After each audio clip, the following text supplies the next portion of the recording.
Bueno, ya estamos recibiendo y con mucho placer al profesor Arturo Borges, director del Instituto de Investigación, Seguridad y Educación Vial, ISEV. ¿Cómo le va, profesor? Muy bien, buenos días. ¿Qué tal, Humberto? Danilo. ¿Cómo anda? ¿Todo bien? Por suerte, confirmamos, si bien el pronóstico ya venía desde hace unos cuantos días, pero hoy ya hemos confirmado que, digamos, las peores condiciones para el tema del tránsito son las que vamos a tener a lo largo prácticamente de todo el fin de semana, pero con especial énfasis en la madrugada de la noche de la nostalgia, más el feriado del 25 con tormentas, copiosas lluvias y rachas de viento fuerte. O sea que son elementos, me parece que es un combo para todo tipo de llamado de atención, ¿no?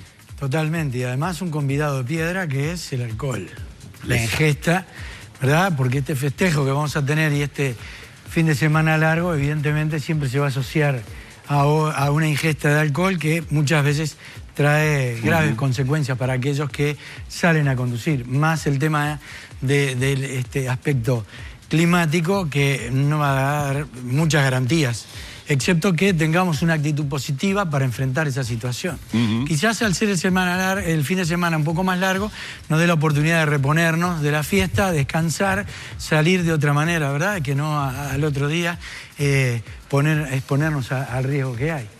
Pero bueno, la idea nuestra hoy en este espacio, que agradecemos a la producción, bueno, es hablar sobre el tema de si toma, no maneje. No, quizás tratar de ver un poquitito en profundidad, dicho con todo respeto, qué aspectos científicos deberíamos tratar de comunicar al conductor para que separe el alcohol, esta lacra, con la conducción. Sí.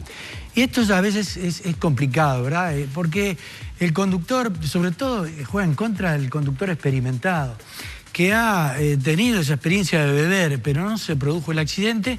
El individuo refuerza la conducta, vuelve a repetirlo, porque si no se asoció a un hecho desgraciado, cree que ya... A mí no me pasa nada. Por ejemplo, ¿verdad? ¿Quién se sube al vehículo y dice que piensa que va a chocar? Pero nosotros sabemos que dentro de los procesos psicológicos, de los mecanismos fundamentales, relevantes, que necesitamos para la conducción, hay uno que se ataca fundamentalmente, que es el mecanismo de la atención. Y esa atención, que nosotros podemos pensar que la atención funciona como un mecanismo de recibir información solamente, no, es un mecanismo de control que opera sobre aquellos elementos que tienen que ver con la conducción. Que no es, la conducción no refiere a un estímulo-respuesta, ¿verdad? A algo que es automático, sino que debe haber un control que justamente el etanol, el alcohol etílico, ataca fundamentalmente, que es la atención. Y esa capacidad de atención dividida que tenemos los seres humanos, sobre todo en la conducción, que por un lado pasa cómo llevar derecho el vehículo, por ejemplo, dentro del carril, la otra, lo que estamos viendo, cómo lo procesamos. Esa atención dividida con las pequeñas dosis de alcohol se ve notoriamente disminuida. Por lo tanto, el tema es tratar de alejarnos del alcohol o hacer no un abuso. Y evidentemente, si voy a salir a festejar, la idea es dejar el coche, si voy a beber, dejar el coche en su casa. La pregunta podría ser, bueno, ¿es que puede esta sociedad apartarse del alcohol? Es como decir, hoy se habló en la columna, en la otra anterior, sobre la marihuana. ¿Será posible pensar la sociedad sin la droga? No. El tema es ver qué mecanismos podemos utilizar nosotros para disuadir a la gente de apartar eso. Controles de marihuana que se van a hacer también en esta noche de nostalgia. Se anuncia la rigurosidad que se hacen sobre el alcohol. Exacto, y hoy tenemos dos drogas que tenemos que enfrentar y además le estamos haciendo una publicidad también a la marihuana quizás que la misma con el alcohol. El problema que tenemos con el alcohol es que hay una publicidad permanente que induce al individuo, ¿verdad?, que el festejo va por ahí. Entonces vamos a pedirle al señor director la primera placa a los efectos de poder tirar abajo algunos mitos, ¿verdad? Sí. Mucha gente cree que es un alimento. Y no es un alimento porque en el proceso de fermentación lo único que queda es la caloría. El resto se elimina prácticamente todo. Eso es un elemento realmente importante. No es un alimento. Es un elemento depresor del sistema nervioso central, fundamental. No es un termógeno, no sirve para combatir el frío. No va a prevenir enfermedades del corazón. evidentemente que no, y menos que pueda potenciar lo que es la sexualidad, ¿verdad? Es decir, aquel que va a beber y a tomar alcohol, bueno, uno de los elementos fundamentales es saber que con una baja dosis de alcohol después todo funciona mucho mejor. En una segunda placa, allí es donde vemos por qué nosotros consideramos la droga. Científicamente comprobado, es una droga de abuso, porque la primera copa te llama a la segunda, ¿verdad? Y ahí es donde se puede complicar la situación. Es tóxica, porque evidentemente que a pequeñas cantidades puede provocar la muerte, y ni que hablar si se combina con otras drogas. Es psicoactiva, porque trabaja sobre las células cerebrales, entonces ahí produce un efecto sedante, narcótico, que es muy peligroso para la conducción. Eso es un elemento fundamental. Y como dijimos hoy, es un antialimento. Entonces estamos hablando de una droga que, aunque es lícita, que la estamos viendo, bueno, trae sus problemas. Dentro de la conducción, una de las mejores medidas, pensamos nosotros, aparte del control que es necesario y la represión, necesitamos educación. Necesitamos formar al conductor para que sepa que esto lo tiene que apartar. En la siguiente placa, nosotros lo podemos comparar con las otras drogas. Una copa de vino, el alcohol, con el éxtasis, el cannabis, el hachís, es exactamente igual. ¿Qué es lo que a nosotros nos gusta del alcohol? Es el efecto. Si nosotros probábamos solamente el etanol, no lo soportaríamos, ¿verdad? Nosotros lo que buscamos en el alcohol lo mismo que con las otras drogas. Tratamos de conseguir un efecto que quizás nos aparte de lo que es la realidad. Y esto es un elemento a comparar. Es igual o similar al de las otras drogas. Otra placa también, señor director, nos va a ilustrar que uno de los elementos fundamentales que primero ataca dentro de los mecanismos de control atencional es la función visual. Ajá. ¿Qué pasa con esto? Bueno, primero se acorta el campo de visión periférico y es fundamental. Es decir, que nosotros... ¿Con un vaso de cerveza? Exactamente, con poca dosis. Y ni te digo dentro Claro, de la le pregunto media hora. porque tal vez puede pensar uno, esto con el consumo abusivo. No. Esto es ya con pequeñas dosis el individuo, depende de la persona, si está acostumbrado a beber. Claro. Hay muchos factores, ¿verdad? Hay variables que inciden en esto. Pero ya apenas comenzando a tomar, empieza a padecer esto. Y esto es fundamental. ¿Por qué? Porque toda la información entra por el órgano visual. Y nosotros ahí tenemos que con el alcohol hay dos elementos que hoy inclusive vemos en algunos accidentes. Cuando a veces algún accidente en los que nosotros vamos a estudiar y notamos que ha intervenido quizás la fatiga o el sueño, quizás cuando se hace el interrogatorio al conductor nos admite que ha bebido anteriormente, inclusive el día anterior.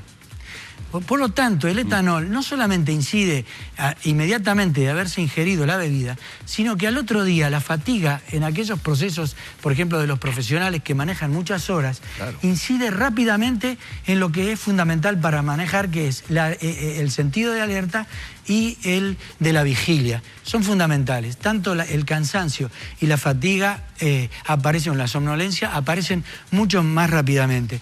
Tenemos otra placa, señor director, donde decíamos, es tóxica, con pequeñas dosis. ¿Sabe cuál es la dosis que si nosotros de manera intravenosa pudiéramos colocarle a un ser humano y lo matamos? 35 gramos de etanol puro es letal.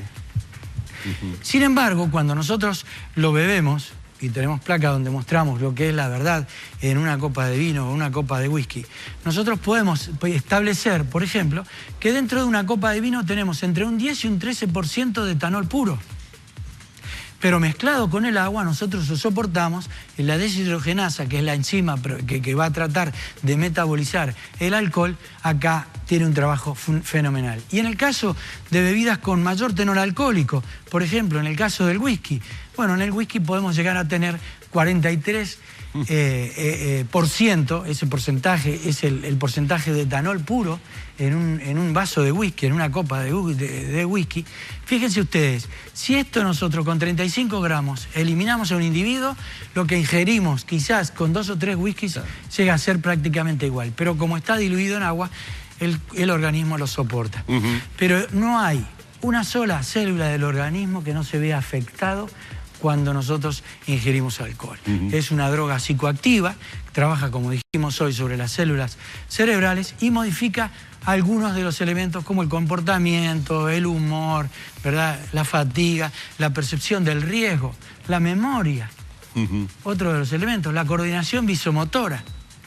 Entonces todos estos elementos son fundamentales y aquellas mujeres que están en etapa de gestación debemos de saber de que es una droga teratógena, por lo tanto realmente funciona, o mejor dicho, es realmente contraproducente la ingesta de alcohol mientras se está en la etapa del embarazo.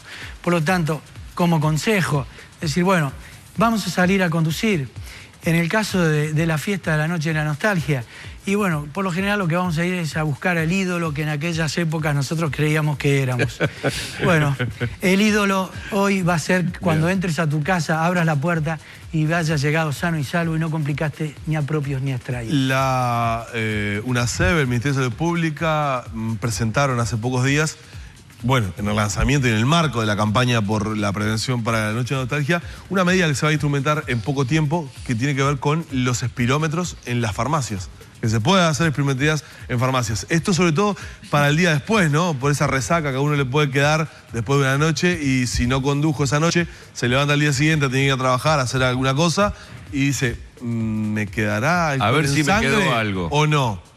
Entonces se ha presentado esto que se instrumentará en 2 meses aproximadamente. ¿Qué le parece la medida? ¿Puede ser efectiva? Y la medida es efectiva, pero es en el momento, ¿verdad? Porque en el alvéolo pulmonar nosotros tenemos hasta un 3% de lo que es el alcohol. Pero en sangre podemos tener 24, 48 horas. Claro. Es distinto a la otra droga, ¿verdad? Nosotros podemos tener fuera el efecto a las 2 horas. Pero en el alcohol, en la sangre, para diluirlo el tema es el tiempo. No hay otro elemento que lo pueda diluir. Ni el café, ni el chocolate, ni el agua. Y menos acostarse a dormir. 1 gramo por hora, decían. Es tal cual esa... Un gramo... Una copa por hora podría ser, pero depende de las personas, ¿verdad? Claro. Depende, hay del muchas metabolismo variables. de la seguro. Seguro, no hay un protocolo donde podamos decir, bueno, nosotros acá para eliminar el alcohol, el tema es el tiempo que ha pasado.